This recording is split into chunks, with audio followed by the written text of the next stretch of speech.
Slaughter's my name. Luke Slaughter. Cattle's my business. It's a tough business. It's big business. I've got a big stake in it. And there's no man west of the Rio Grande big enough to take it from me.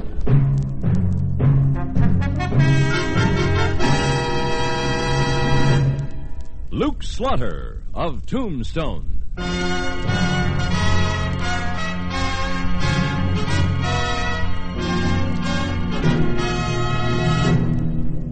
Luke Slaughter of Tombstone, Civil War cavalryman turned Arizona cattleman. Across the territory from Yuma to Fort Defiance, from Flagstaff to the Machucas, and below the border through Chihuahua and Sonora, his name was respected or feared, depending on which side of the law you were on. Man of vision, man of legend, Luke Slaughter of Tombstone.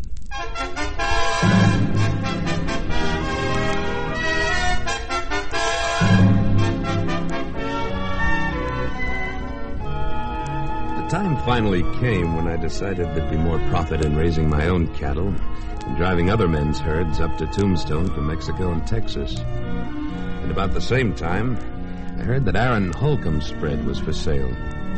So one day, Wichita and I rode down toward the San Pedro Valley to look it over. Well, Wichita, what do you think? Well, if you was to ask me... I am. You are. I'll be danged. Well, I think it's a pretty good proposition all around. You get a good, healthy herd of beef cattle and several hundred acres of grazing land, and Aaron Holcomb gets out like he wants to. I don't see how either one of you can lose. That's the way I look at it. Let's ride over to Aaron's and close the deal.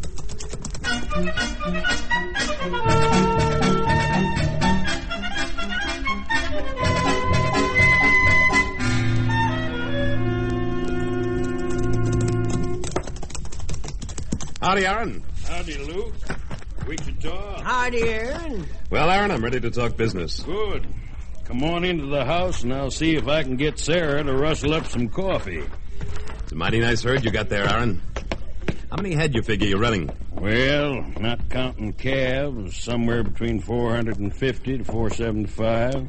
Let's count the calves and make it 500. That's mighty generous of you, Luke. Got company, Sarah? Well, Mr. Slaughter in Wichita, how are you? Hello, Mrs. Holcomb. Howdy, Mom. Suppose you could find some hot coffee for these gents? I wouldn't be the least bit surprised. Sit down, Luke. Over there, Wichita. Thank you. Sarah, Mr. Slaughter is interested in buying. Well, I must say that's a relief. I said to Aaron, Mr. Slaughter, I said, if Mr. Slaughter won't take the place off your hands, who will? Well, it isn't exactly a matter of taking it off your hands, Mrs. Holcomb. Aaron's built up a valuable spread here. Yes, but who in Tombstone's in a position to buy it but you? And I declare I'd go out of my mind if we had to wait around here for goodness knows how long, selling it off piece by piece and cow by cow. Well, I don't think that'll be necessary. Aaron, I'm prepared to offer you $5,000 for your outfit. Lock, stock, and barrel. 5,000? Well, now, that's a pretty fancy price, if you ask me. Nobody did, Wichita. Wichita's right, Luke. It is a fancy price, but I'll accept it. Good. I've drawn up a bill of sale and a deed, Aaron. If you'll just sign here. All right, Luke. How about the money? You want me to deposit it to your account in the bank in town? No, Luke, I never did trust banks. They get robbed too often. I prefer cash. I thought you might. So I brought it with me. There you are. 5,000 in $100 bills. Count it. I don't have to, Luke. I know it's all there. Well, that's an awful lot of cash to have laying around, Aaron. Oh, it won't be laying around, Wichita. I got my own private hiding place. Where? Well, I don't aim to disclose it to a swindling old coot like you. But I will say it's under a board in this kitchen, but I ain't specifying which board. you always was a cautious one, Aaron. Reckon that's why you lived so long. No, Wichita. Sarah is why I've lived so long. Oh, well, I reckon she is at that. Say, what are you two talking about? Hey, you see, Aaron, you've been reformed so long that greenhorns like Luke here don't even know what a bad man you once was. What? You mean to tell me, Luke, you never heard of a gunslinger named Big Aaron? No. I guess that was before my time. Yeah, I guess it was. Why, Aaron here was once the fastest gun in the Panhandle. How many men was it you helped along to their reward, Aaron? Some say 12, others 14. I never did rightly know. Wichita, you talk too much. Yeah, that's what Luke says. But be that as it may, truth is, Luke, Aaron probably could have outgunned you in his prime. Well, I don't know. That was a long time ago. Before Sarah came along and showed me the error of my ways. Well, don't get the idea I was exactly a gospel singer, Mr. Slaughter. You don't learn many hymns at the birdcage in Abilene. But I loved him. So I hung up my gun, and for nearly 20 years I ain't used it on anything bigger than a rattlesnake or a coyote. You see, I preferred a live husband to a dead legend. And you live to regret it, hmm? Not a single day of it. Mr. Slaughter, when will you want us to move off the place? There's no hurry, Mrs. Holcomb. You just take your time. Where are you two heading? On west? Oh, mercy, no. We're going back east to Missouri. Well, I never. Folks don't go back east. Not when they got themselves a going outfit like you have, or had. Oh, but I've still got kinfolk back there. Well, kin ain't no reason to leave God's country. And I've got a hankering to see green fields again and to grow something else besides beef cattle. You gonna be a farmer, Aaron? Looks like it. If that's what Sarah wants, then it's what I want. Aaron, ain't you carrying this devotion thing a little too far? All right, come on. Let's head back for Tombstone, Wichita. Yeah, I know. I talk too much. Good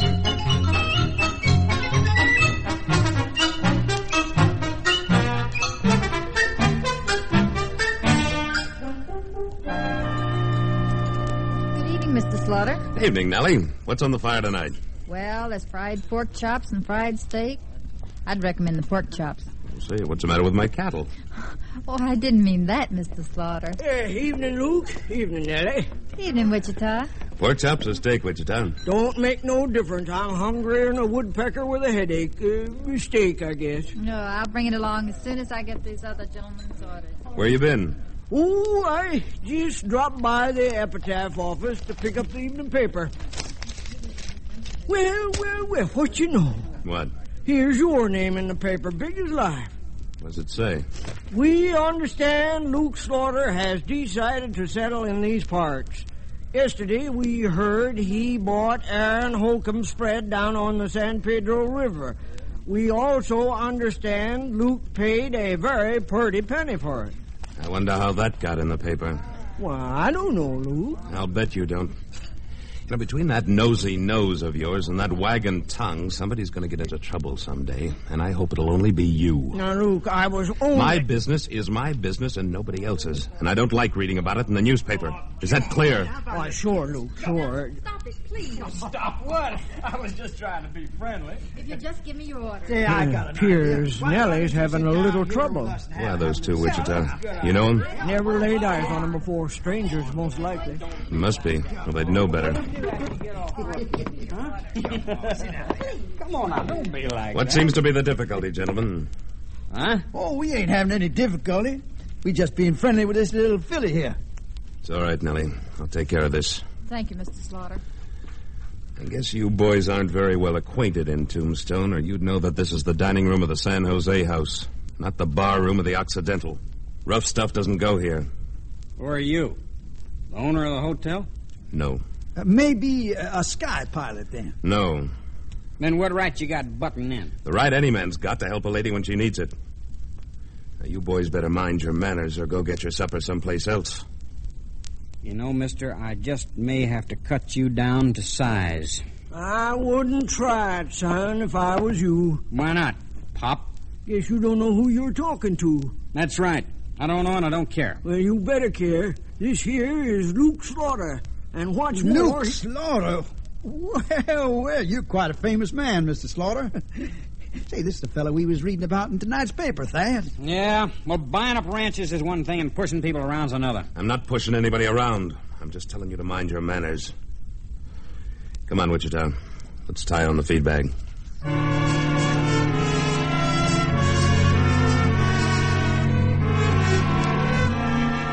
I guess I must have discouraged the two Randy Ranahans, because a couple of minutes later they left. Presumably to find a dining room where it was permitted to pinch the waitresses. And I forgot all about them, since my business is primarily not the protection of Tombstone's womenfolk, but cattle. I was tending to my business the next afternoon when Wichita busted into my office at the Cattlemen's Association. A terrible thing has happened, an awful thing. What, Wichita? It's Sarah Holcomb. What's the matter with her? Well, Aaron just brought her into the doctor. She's cut up something terrible. Who cut her? Aaron don't know, and she can't talk. She's unconscious. We'd better go over to the docks and see if there's anything we can do. When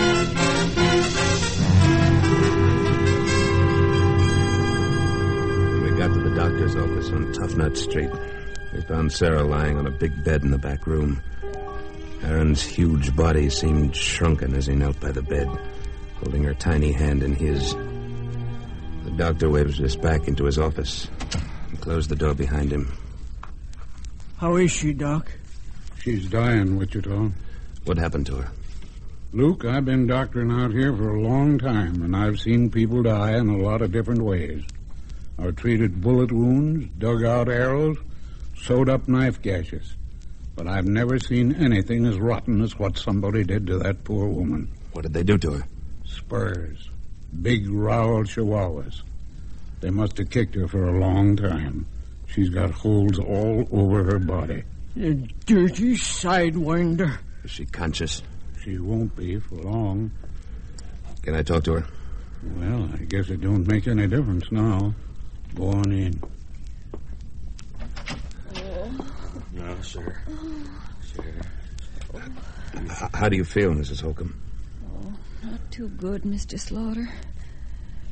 But I'll be all right in a few days. Doctor said so. Of course you will. Mrs. Holcomb, who did this to you? I don't know. I never saw them before. There were two of them. They rode up to the ranch just before noon. I was down in the wash looking after new drop calf, Luke. I see. Go on, Mrs. Holcomb. Well, they said to give them the money you paid us for the ranch. I told them I didn't know what they was talking about. And then one of them knocked me down, and the other began kicking me with his spurs. Sir. Can you tell me what they looked like, Mrs. Holcomb? Anything about them? Well, there was two of them. I think I heard one of them call the other Thad. Thad? Yeah. He was the little one. He's evil. He's cruel and mean and evil. It was him that did this to me. Oh. All right, Mrs. Holcomb. You just lie back and rest now. She tell you anything, Luke? Warren, she knew she did, Wichita. One of them's named Thad. Does that mean anything to you? No, can't say that it does. Those two cowboys in the San Jose house last night. Didn't one of them answer to the name of Thad? The little one. What? By Tophet, I think he did. Wasn't he wearing Chihuahua spurs with long rowels? Yeah, he was. Doctor, come quick!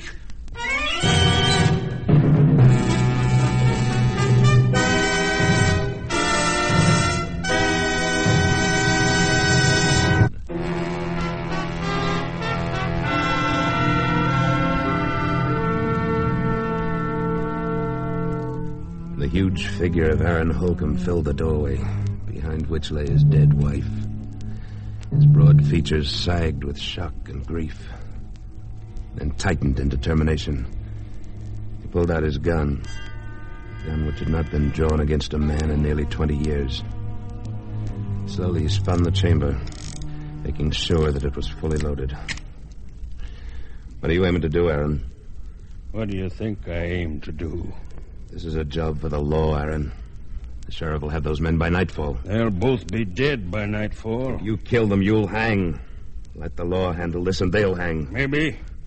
Or maybe they'll go to Yuma for life. I can't take that chance. They'll get a fair trial. Did they give Sarah a fair trial? Bushwhacking a defenseless woman? They got no more guts than their father had. Their father? Yeah.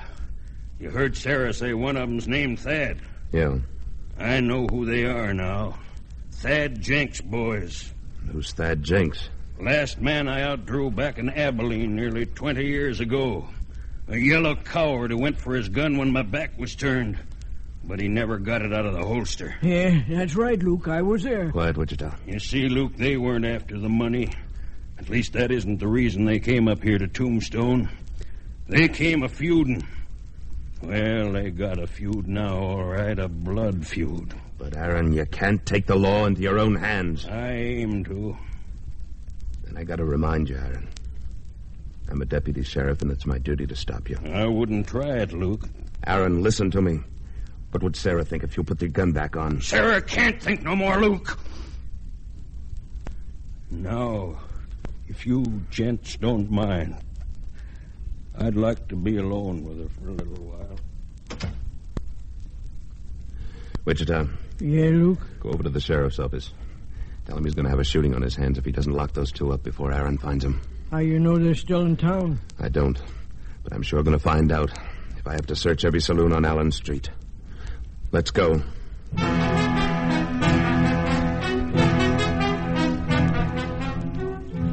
And that's just about what I did. They weren't in Hereford's or Bob Hatch's. They weren't in the Oriental or the Occidental. I just about decided they'd been smart enough to skip town when I found them in the Alhambra. Hey, bartender. Let's have another bottle here. This one's empty. Sure, can't you see we're dying of thirst here? Never mind, bartender. They've had their last drink for a while. Well, if it isn't Mr. Luke Slaughter. What's the idea of the gun, Mr. Slaughter? It's Deputy Sheriff Slaughter. Signifying? I'm arresting you two for the murder of Sarah Holcomb. You must be mistaken, Slaughter. We don't know no one named Sarah Holcomb. Those spurs you're wearing look mighty sharp. Well, they are. My horse has an awful tough hide. It's too bad Sarah Holcomb didn't have a tough hide when you used him on her. Now move. Nobody's moving. Unless he wants to be stopped with a bullet. Aaron, listen to me. Put your gun away, Luke. It's too late to play lawman. Aaron, I can't let... Just step to one side out of the line of fire. These boys and me are going to talk business. If you try it, I gotta defend him, Aaron. It don't matter much to me, Luke. If I have to kill you to get him, well, then I'll have to. Hey, who is this crazy old fool? We never saw him before. That's right, Sonny. But I bet you heard about me all your life. I'm the fella who killed your pappy. But I killed him in a fair gunfight, just like I'm going to kill you. Not the sneaking, snaky way you killed my wife. He's out of his mind, Slaughter. I tell you, we didn't kill his wife. He's convinced that you did, and so am I. I'm putting my pistol back in its holster, so everything will be fair and square. Now, you boys can take off your guns and try me, or you can go for them and try me. Don't make any difference. Either way, I'm going to kill you, and either way, it'll be a quicker and easier death than you gave Sarah. Look, mister, you're making a mistake. Leave us out of here. We'll get out of town and never come back. You're never leaving this town. You're staying right here, on Boot Hill. Now, draw. Aaron, you go for your gun, and I'll have to go for mine. You do that, Luke. But I won't be aiming at you. I couldn't draw on Aaron, and he knew it. There was nothing I could do to stop his vengeance. The silence of waiting death hovered over the room. The smell of fear was there, too. Aaron stood facing the two terrified brothers, his feet wide apart, his open hand hovering an inch away from his holstered gun. For seconds that seemed like hours, they stood there. And finally, Harv Jenks went for his gun. Aaron's arm was a blur as he pumped 2 shots into Harv before he could get his gun out. As he fell dying, he fired once, and across Aaron's chest, a red stain slowly spread. Thad Jenks stood in frozen terror, his gun still holstered. Then he found his voice. Mr. Slaughter, for the love of God, don't let him kill me! All right, Aaron. That's enough shooting. You're right, Luke. A bullet's too good for this one with those nice, sharp spurs. Of course, I ain't wearing spurs, Sonny. And I got no knife to cut you up like you did Sarah. But I got 2 hands. Big hands. Hands big enough to crack your bones. Big enough to choke the life out of you little by little. Arms swinging, his great hands outstretched like a huge gorilla. Aaron slowly moved across the room toward the terrified killer. Then Jenks backed away from him until he bumped into the bar. He seemed to remember his gun. Yanking it out, he poured shot after shot at Aaron, but he never stopped advancing. The gun was empty. Thad threw it away and tried to make a break for the door, but Aaron grabbing him by the throat with one hand and smashing him in the face with the other.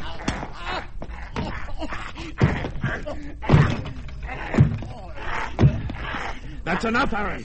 Let him go. Let him go, Aaron. He's dead. Dead? You sure? Yes, Aaron. You've had your revenge. I'm sorry, Luke.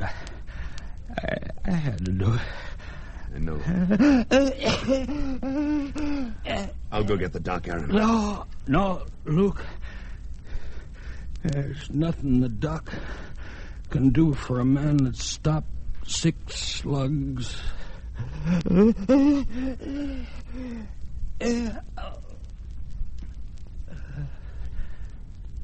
Luke? Yes, Aaron. Luke, this is the only time I ever broke a promise to Sarah. I know. But there's one last promise I don't want to break. If you'll help me. Sure I will, Aaron.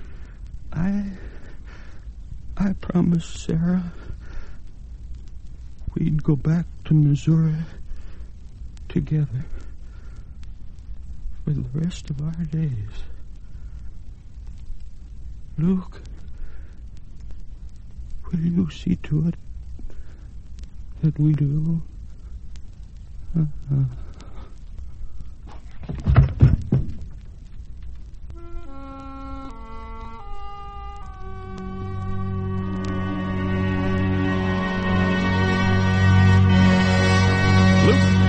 Of Tombstone, starring Sam Buffington, was written by Thomas Houghton and adapted for radio and directed by William N. Robeson. Editorial supervision by Tom Handley. Supporting Mr. Buffington were Irene Tedrow, Dee Tatum, Sam Edwards, Chet Stratton, Dick LeGrand, Junius Matthews, and Lou Merrill. With music composed by Wilbur Hatch and conducted by Amerigo Marino. Next week at this time, we return with... Slaughter's the name. Luke Slaughter. When we meet up again, you can call me that. Luke Slaughter. Luke Slaughter of Tombstone has come to you through the worldwide facilities of the United States Armed Forces Radio and Television Service.